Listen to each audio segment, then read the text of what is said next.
welcome back to the chats of the European Livestock Voice with the experts of the EAP, the European Federation of Animal Science. Today we are going to Slovenia, to Ljubljana. We are joining our Professor Klemen Potocnik is joining us kindly, biotechnical faculty of the Department of Animal Science of the University of Ljubljana. So, how are you, Professor? Thank you, I'm fine. So I gave, as usual, a brief introduction, but so what do you do in Ljubljana at the university? Thank you. Yes, I'm employed here for almost 30 years now. I'm starting as assistant for biometry and informatics. But from early beginning, I'm involved in selection, mainly in breeding value evaluation. Collaboration internationally with Interpol, later with EAP. So I also, within this process and requirement of all professor, after 2004, I involved also in equine science, or broadly equines, also donkeys. So in international point of view, I'm involved in EAP since 2005, starting in 2007 with horse commission, mainly working on horse, also 2 mandates as vice president. And now I'm for 4 years involved in council member, like representing 5 countries, Croatia, Czech Republic, Slovakia, Slovenia, and Austria. And I'm within council responsible for dissemination. So that is, let's say, this role, my role in international level, but I'm also involved some time in the ICAR, also some things we try to move with horses, but not really successfully for now. So many things, like most of your colleagues, to talk about, but I mean, 30 years of experience. But I mean, 30 years ago I was at the high school, and you look younger than me. So there's something not right here, or I know what's the origin of this, because correct me if I'm wrong, you're a farmer as well, right? Yes, we live, work, and operate a small organic farm together with my wife and our 2 young daughters. I want to put what I'm talking or I'm thinking on the practice and testing.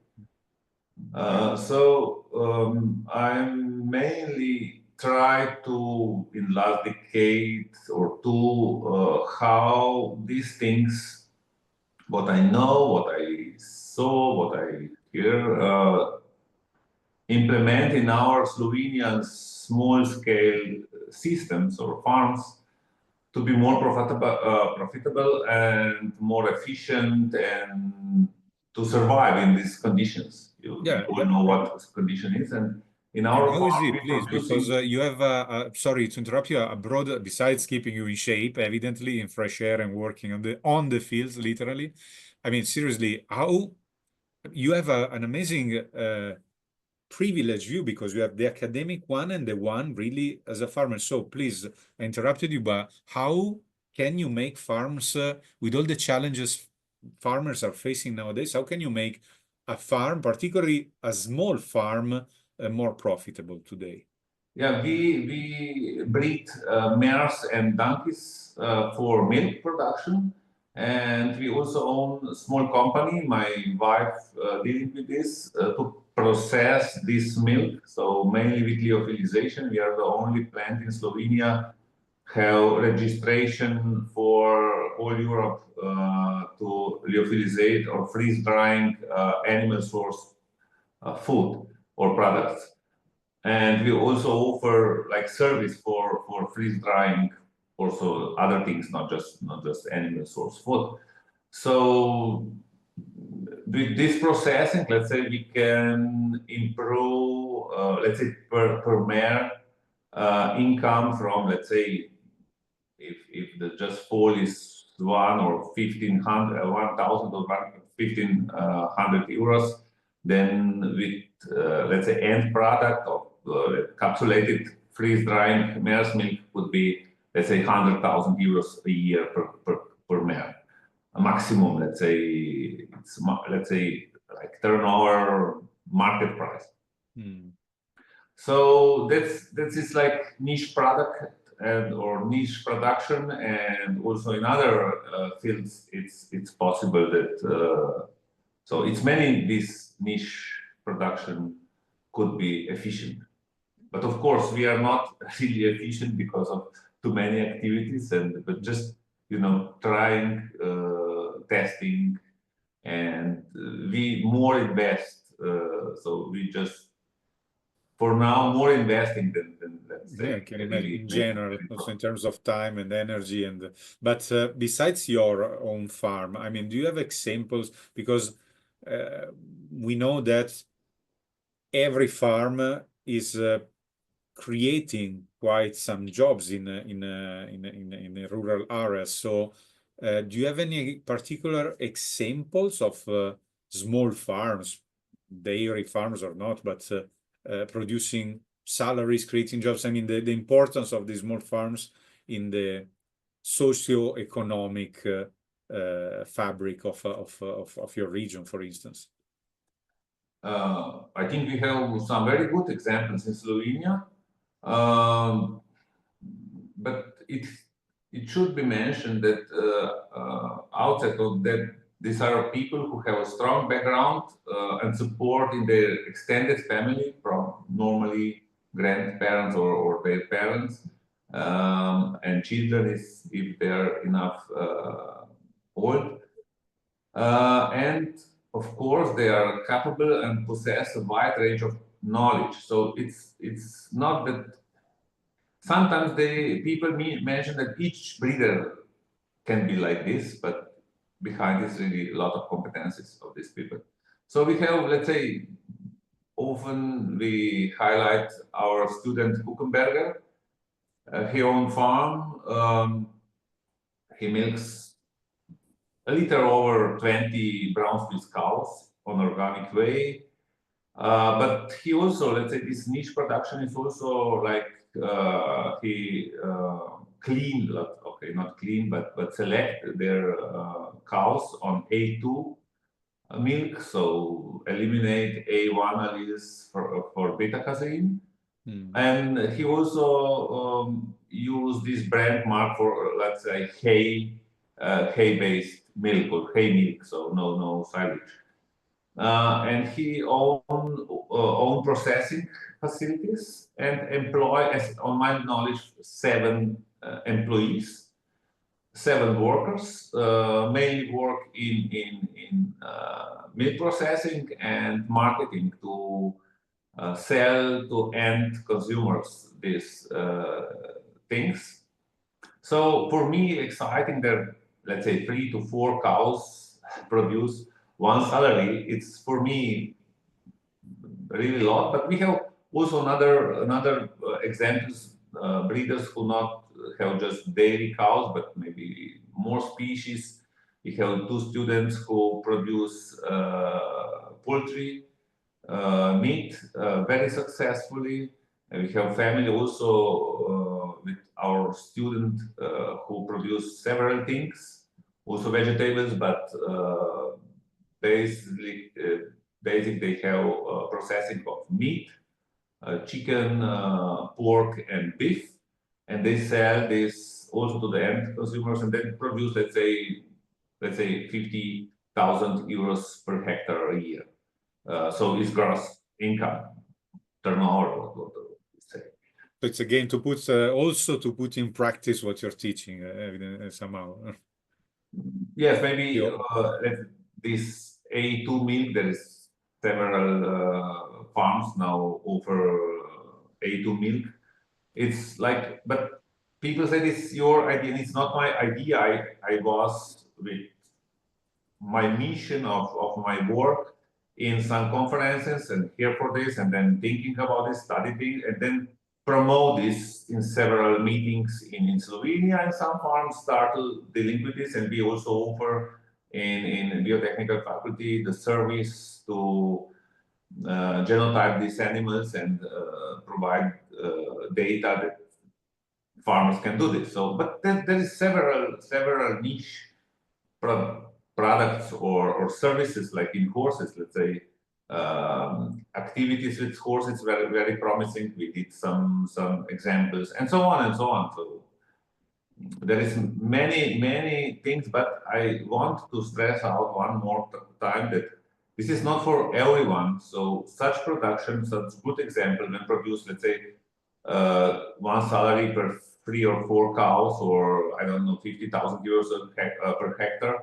It's people who are really outstanding as hard worker, smart people, and so on and so on. So they produce in some tens of so in 10, 15 hectares in hilly regions. So it's not easy. Yeah, and that's why I agree with you in underlining this thing and in spreading this message, because many people don't know that how farmers competent or hardworking are. And I find it pretty unfair. I had to understand it myself also through the experience with the European Livestock Voice, because I'm coming from an urban area. I'm coming from around Milan, by the way. And that's the characteristic of most Europeans, I would say, nowadays, because you know that now in the world there are more people living in cities or urban areas than in rural areas globally. And in Europe, it's probably even more. This phenomenon is even more present. And if you ask me, it's the reason why in Europe livestock is even more under attack than in other regions, because we don't know it. We are surely completely detached from nature and also from agriculture now and livestock, because we don't have a clue. So that's why I agree with you, and I'm very happy to contribute in spreading proper information about the job of farmers and of people like you. So I'm asking you, basically, saying all this, how you think we can face this trend. So the fact that in Europe the sprawling of urban areas is so massive, and we have more and more concrete cities, shopping centers, even solar farms now, wind farms, whatever. I mean, the land is less and less. I mean, how can we be facing such a thing in terms of not only profitability but also production and food security, basically? So from your perspective, how can we manage all this? So maybe for this, Slovenia can be a case study. We have the fewest arable land per capita in the EU, only 800 square meters. Wow. So 0.08 hectares per capita. So really, just in Europe, Montenegro and Switzerland has less than, but in Europe we are That's quite a record. on the bottom. But on the other hand, we have a lot of grasslands, meadows, and grass. So in general, grassland. And the problem is that this grassland is unfortunately overgrown with bush and forest in the end. So the problem is probably policy, which is not orientated on long term but short term. You know, propaganda is also one factor, but this is also a part of politics probably. And the problem is that politicians are focused on one mandate for maybe 4 or 5 years, and during election they are just want to be, let's say, collecting the likes, not important what they do, but what they talk. So this is not what is, let's say, tradition. Or so agriculture has in Europe some people said 6,000 years of history or tradition, and this knowledge are go through generations. Probably, normally farms are not so long ago, not so far away. Um, that on the farm are three generations, and normally grandparents transmit this knowledge and experience to the grandchildren, and parents is normally main workforce and they don't have time to this thing. But however, this is three generation on the same time in the farm and on farm and working together and communicate. Each has own role, and this tradition and new things upgrade this tradition and this progressing for 1,000 years. But with this, our politics, which caused last decades about globalization and specialization, they don't respect this tradition, and they just focus on short-term profit, where small farms cannot succeed. It's impossible. And but the result of this is that we lose these small farms, we lose agricultural land, we lose competencies on general, like community for farming, and this is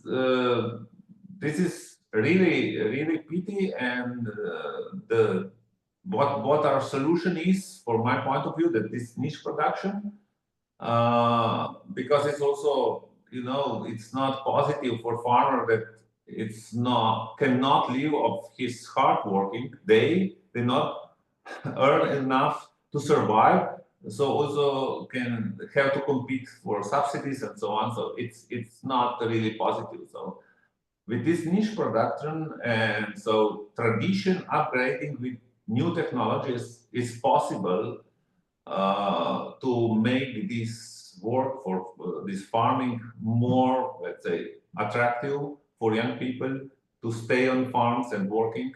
And let's say that it's not just facing with how they survive, but they can live and be respected. Yeah. So basically, you're saying that we could face the crisis of profitability for many small farms, and also the loss of land that we're facing in Europe pretty much, through the combination of tradition and innovation, basically a productive combination of these two things, which I know you advocate for, and I strongly agree. I mean, to find a way to support traditions, which are not a static thing. It's something evolving, and through the new technologies and the innovation, I mean, it could be literally profitable for everyone, as far as understood, right? And back to the land. So back to the loss of land. What do you think about the so-called sustainable intensification, which is something now I can speak about mostly about the Italian context, of course, and Italy. So we are neighbors, and as you know, it's bigger than Slovenia, but it's not the US, Canada, or big countries like that. Still, there are 60 million inhabitants, and around 3/4 of the country is made of hills or mountains. So it can be quite challenging to have extensive farming. That's why we mostly don't have. So that's why there is a combination of intensive and extensive farming. So semi-intensive, it's called.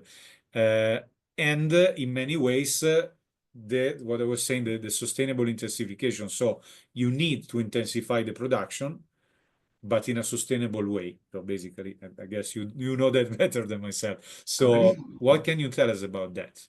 Can it be a solution also to this urbanization of Europe and so on?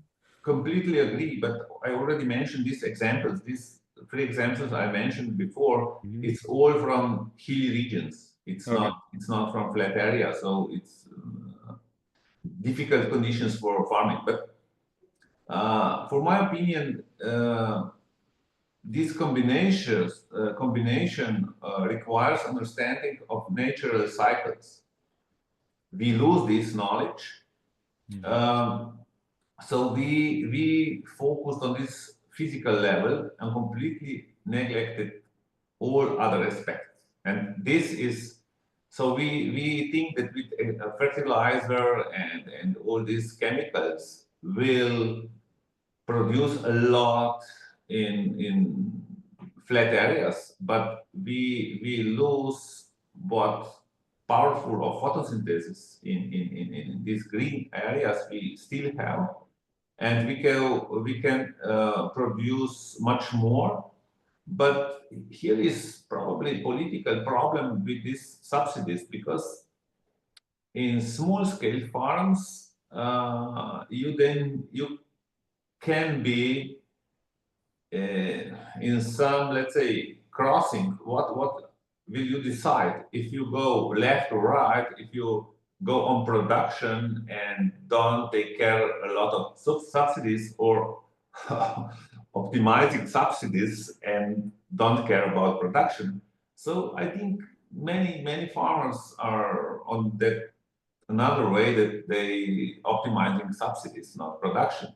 So probably here is challenge how to do this, but we can produce much more per hectare grassland than we produced on that time. So I visited, let's say, Ireland or Scotland, Ireland especially, they or New Zealand. How are they efficient in grassland? How much of really how they use this photosynthesis, natural source. Everyone have it. So just put another components in the natural cycle. So water and soil, sun, there is enough. So, and you can really produce a lot. So this dairy farm I mentioned, they produce a lot of these things from grassland. Also, let's say Switzerland, they produce mostly all all milk in hilly areas and even in mountain areas, and also use a lot of hay, a lot of silage, and so on. So of course, we have to protect this land, but it's difficult. Real life, it's difficult that you say, okay, let's say one city, your city, you don't build anymore outside. This happens all the time. So, but capital is pushing things further, so we cannot stop this. But we can with these new technologies, and maybe more people involved in agriculture, really produce much more from hectare of grassland. Or even, today is also green on house. We produce also around the houses, so urban production of food, but it's a really small amount. That's even more niche. But from grass, we have really huge potential. Yeah, and it doesn't mean that if there is some production or some livestock, this land is not safeguarded from an environmental perspective, because in Europe we tend also to, from my point of view, personal point of view, to misunderstand these things. So we think that leaving a field without any animals, without any crops, it's better.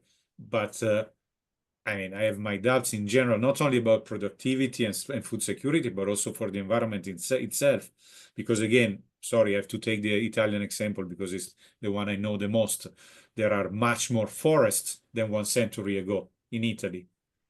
Forests, bushes, which doesn't, because many lands have been abandoned, but it doesn't mean that it's better for the environment or for the, as you can see every summer in the south, in Sardinia, in Sicily, as soon as there is some wind, there are fires, then there are other dynamics behind eventually, but it's not really better for the environment, while you see the people in the cities caring of the environment, happy because they they know, they read that there are more forests than 1 century ago. So it's I think we need to make a lot of work in education in general, because maybe just this, you mentioned these fires and forests. Yeah, in Slovenia is also much more forest than century and a couple, 2 centuries ago. But let's say it's also managing of the forest. In Portugal, as I know, in last years, they start to grazing animals put in the forest to grass, to eat this between the bush and yeah, the forest. Then there is yes, no material for the fire. exactly. I've seen the same things in Sardinia. So in Italy, in Sardinia, the animals are feeding, eating these plants, these flowers and bushes and stuff, and they open the Mediterranean forest, let's say, and on top they're also spreading biodiversity, because with the feces they spread the seeds, and it's also regenerating. It's impressive. So they want to take out the animals from the land for the sake of the environment, and the environment is much better with the animals there. So yeah. So what I want to stress out is that let's say this, what I said, globalization and specialization, what we focused last decades, are really stop this process of thousands of years. They have, let's say, circular economy in the each farm. So there is no waste within the farm. They use everything, and was philosopher Rudolf Steiner, probably you know him. It was in last of March this year. It was 100 years when he died.